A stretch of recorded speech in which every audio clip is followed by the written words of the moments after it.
So, students, this is second part of the lecture of potential difference and potential energy. Okay.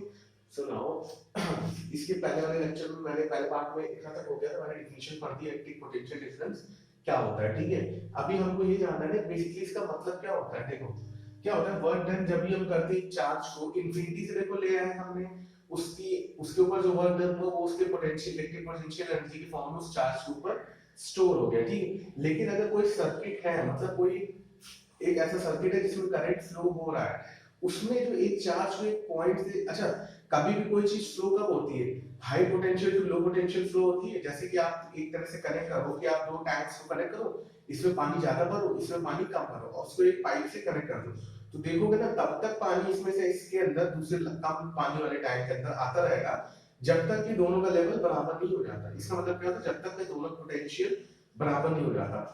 और अगर आप ऐसे गर्म ठंडे का देखो, तो जो गर्म ठंडा आप बॉडी सटाते हो तो कुछ देर बाद देखोगे ना, जो दोनों बॉडी सटाए होंगे उन दोनों का टेम्परेचर क्या होता है, एकदम इक्वल हो जाएगा। ऐसा क्यों होता है, क्योंकि हाई पोटेंशियल गर्म रहता है, उससे लो पोटेंशियल की तरफ हीट ट्रांसफर होती है, ठीक है। तो ऑब्वियस सी बात है, अगर करंट भी फ्लो होना है तो एक पॉइंट से अगर दूसरे पॉइंट जाना, तो ऑब्वियस सी बात है कुछ ना कुछ पोटेंशियल डिफरेंस तो होगा कि ये सर्किट ये सिस्टम बना रहेगा, ठीक है।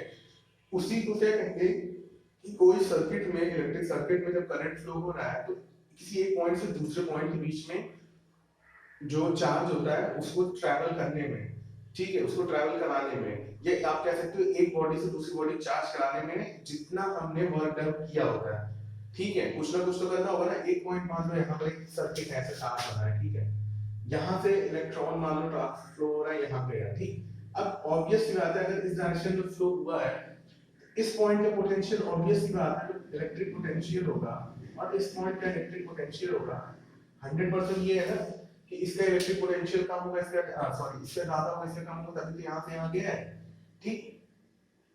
तो इसी चीज को हम लोग क्या कह देते हैं कि दो पॉइंट के बीच में चार्ज को फ्लो होने के लिए ऑलवेज उनके बीच में पोटेंशियल डिफरेंस होगा, और जितना वर्क डन हमें करना पड़ेगा किसी एक पॉइंट से उठाकर चार्ज को दूसरे पॉइंट पे ले जाने में, वही उनके बीच का क्या कहा जाता है, पोटेंशियल डिफरेंस। ये बेसिकली देखो एक कॉन्सेप्चुअल डिफिनीशन है, आपको बेसिकली इसे बस समझ लेना है कि हाँ पोटेंशियल डिफरेंस होता क्या है। पोटेंशियल मतलब किसी पॉइंट का पोटेंशियल, और क्या होता है डिफरेंस से हमें समझ में आ रहा है कि दो पॉइंट्स के बीच में पोटेंशियल डिफरेंस होना जरूरी है, तभी यहाँ से यहाँ कोई चीज फ्लो करेगी। तो वो इसी को कहते हैं कि ए से बी पोजीशन के बीच में वर्क डन जितना होगा, क्योंकि कोई भी चीज अपने से तो जाएगी नहीं, वर्क डन करना पड़ेगा, वही वर्क डन जो जितना होता है उसी को हम लोग नाम क्या देते हैं, ए और बी पॉइंट के बीच का पोटेंशियल डिफरेंस नाम देते हैं, ठीक। चलो, potential difference is represented as V and its SI unit is volt. Potential difference को हम लोग V से भी शो करते हैं, और इसकी SI यूनिट भी क्या होती है, वोल्ट होती है, ठीक। अब ये एक डेफिनेशन है जो आपके एग्जाम्स में काफी बार आ जाती है, व्हाट डज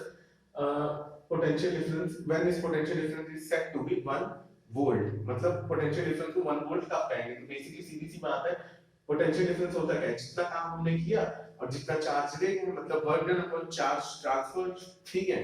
तो उसको अगर 1 वोल्ट के फॉर्म में हमें लिखना होगा तो हम क्या लिखते हैं, when 1 joule of work is done in moving 1 coulomb of charge from one point two another, मतलब एक पॉइंट से दूसरे पॉइंट के बीच का पोटेंशियल डिफरेंस 1 वोल्ट होगा या 1 वोल्ट कहलाएगा जब हम 1 जूल का वर्क करेंगे, क्योंकि वर्क को हम लोग जूल में नापते हैं, 1 जूल का वर्क करेंगे एक कूलम ऑफ चार्ज इस पॉइंट से दूसरे पॉइंट पे ले जाने के बीच में, ठीक। इसका मतलब क्या है, 1 वोल्ट बराबर 1 जूल अपॉन 1 कूलम, 1 जूल पर कूलम, ठीक।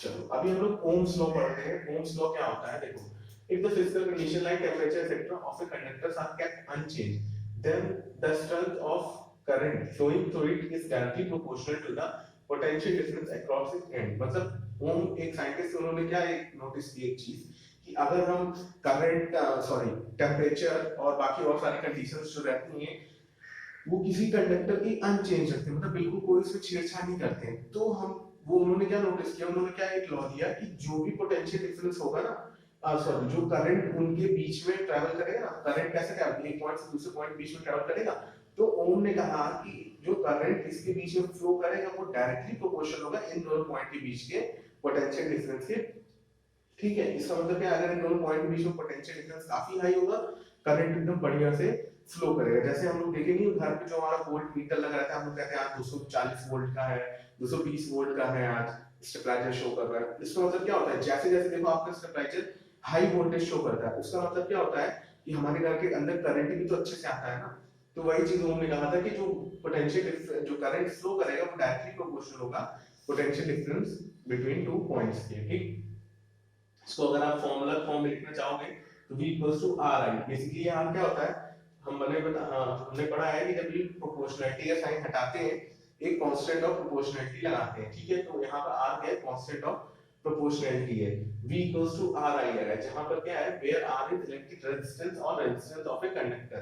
r को हम लोग क्या कहते हैं, इलेक्ट्रिक रेजिस्टेंस कहते हैं या किसी कंडक्टर का रेजिस्टेंस कहते हैं। अभी रेजिस्टेंस क्या होता है ये हम नेक्स्ट क्लास में पढ़ लेंगे। ठीक, बेसिकली थोड़ी सी मैं बता देता हूँ इसकी चीज। Resistance is the property of any conductor to resist the flow of electric current through it. मतलब रेजिस्टेंस ना किसी भी कंडक्टर, कोई भी चीज होगा, कोई भी तार होगा, कोई भी मेटल होगा, हर चीज के अंदर एक न एक प्रॉपर्टी होती है। ये प्रॉपर्टी होती ही होती है कि वो अपने अंदर से चार्ज को फ्लो होने से रोकेगा। किसी में कम होती है, किसी में ज्यादा होती है। ठीक है, इसीलिए किसी को कहते हैं हाई रेजिस्टेंस है उसका, उसका कहते हैं लो होता है। बेसिकली ये तो होगा कि वो रोकेगा तो जरूर, चार्ज को फ्लो होने से जरूर रोकेगा। ठीक, यही जो प्रॉपर्टी होती है ना कि अपने अंदर से चार्ज फ्लो होने से रोकना, इस प्रॉपर्टी को नाम क्या हम लोग दे देते हैं, रेजिस्टेंस नाम देते हैं। ठीक है, so I think this will be enough for today, and the next lecture I will complete the further portion of the chapter electricity. Okay, thank you students.